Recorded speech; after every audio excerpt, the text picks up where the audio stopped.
Peace TV, the solution for humanity.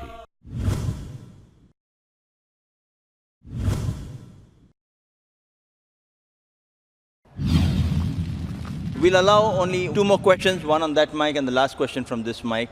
And we have only 5 minutes left for Dr. Zakir to answer those. Yes, brother. Assalamu alaikum. I am reverted. My name is Abdullah Sheikh. Before it was a Shushan Kumar Mandal. I am from Panvel.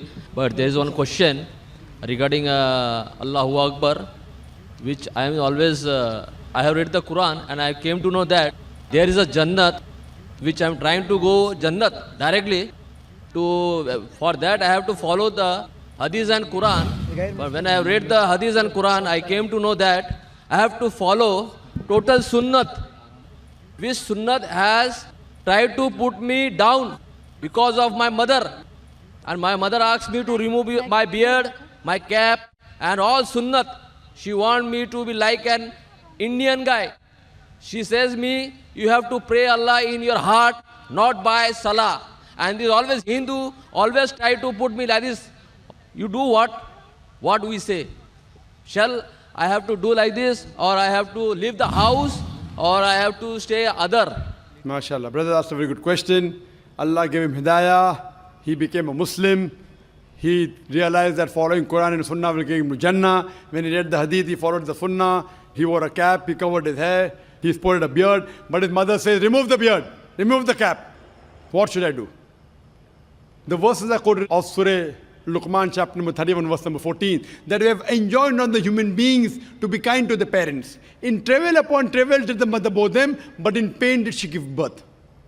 Immediately next verse says, Surah Luqman chapter 31 verse number 15, but if your parents force you to worship somebody besides Allah, of which you have no knowledge, then do not obey them. Yet live with them with love and compassion. The same message repeated in Surah Ankabut, chapter number 29, verse number 8. We have enjoined on the human beings to be kind to the parents. But if the parents force them to do something, worship someone besides Allah, of whom they have no knowledge, then don't obey them, but yet live with them with love and compassion. What we realize from Quran and say Hadith, that you have to love your parents, you have to respect them, you have to obey them. But if they tell you something against Allah and His Messenger, that's the only time you can disobey them. But yet love them. So if they tell you to remove the beard, you tell, my dear mother, our beloved Prophet said, it's mentioned in Sahih Bukhari, volume number 7, in the book of death, Hadith number 780, that do the opposite of what the pagans do, trim your mustaches and grow the beard. I am following my messenger. And that same messenger said, paradise lies beneath your feet. So if I remove the beard, even my paradise beneath your feet will go. Mother, I love you. Mother, I care for you. Mother, I respect you. That same Prophet said that the person that deserves the best love and compassion is your mother. After that, do your mother. After that, do your mother. So if I stop obeying him, I will have to stop respecting you also. Mother, I love you. I respect you. I obey you. As long as you don't go against the person who's taking you to Jannah. That's the Prophet. So depending how you speak, what you do, if you were not obedient to your mother before accepting Islam, maybe she told you, okay, wear a blue color shirt. Mother, I don't like blue color. Moment you became a Muslim, mother, I will wear a blue color. What happened to my son?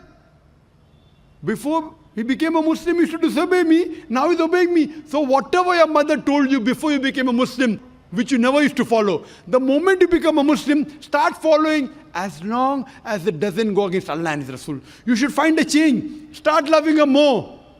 You have to respect her. Suppose she goes to the temple, doing shirk is haram. But the moment she comes out of the temple, it becomes your duty that you take her back home. Because you love her, because you respect her. Even though she is a non-Muslim, yet your paradise lies beneath the feet of your mother. Your mother may not be in paradise, but your paradise yet lies beneath the feet of your mother. Love her, respect her, obey her, until she does not go against Prophet and Rasul. See, there should be a change in your life, and she will respect you. She will also accept your religion. She will even accept the sayings of Prophet Muhammad. Hope that answers the question. Wa akhiru da'wana alhamdulillahi rabbil alamin. Sir, but there is one problem is that after she has converted into Islam. She accepted my Allah, but he is taking in the back of Allah. She is saying to me, you don't follow what the Huzur Sallallahu Alaihi Wasallam is giving you, the whole structures of the Islam. She is trying to stop. What shall I do? I should leave the house, or I should stay away from my mother? Because you told me that in the feet of mother there is a Jannat. Time is running short. The time is running short. You have to follow, yet love her with compassion, because tell her that the Quran says Atiullah wa Atiur Rasul in Surah Nisa chapter number 4, verse number 59. So Quran says follow the messenger, therefore I am following the messenger. Not because somebody else is saying. So to follow the Quran, I have to follow the hadith. You love her, respect her. If she kicks you out of the house, stay out of the house, yet love her. Thank you, sir. Thank you.